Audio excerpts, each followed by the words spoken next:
Two roads diverged in a yellow wood, and sorry I could not travel both.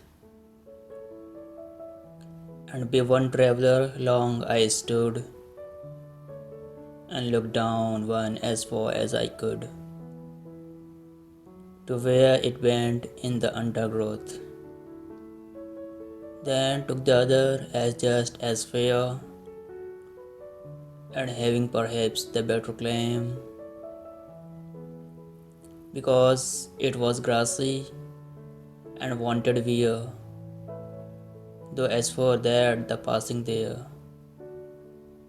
had warned them really about the same.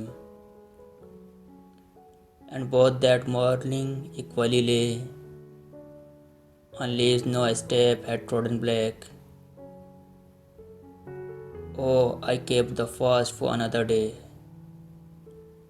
yet knowing how well it's on to way, I doubt if I should ever come back.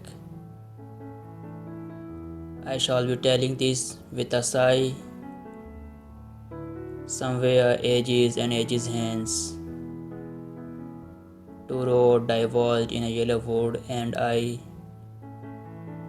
took the one less traveled by,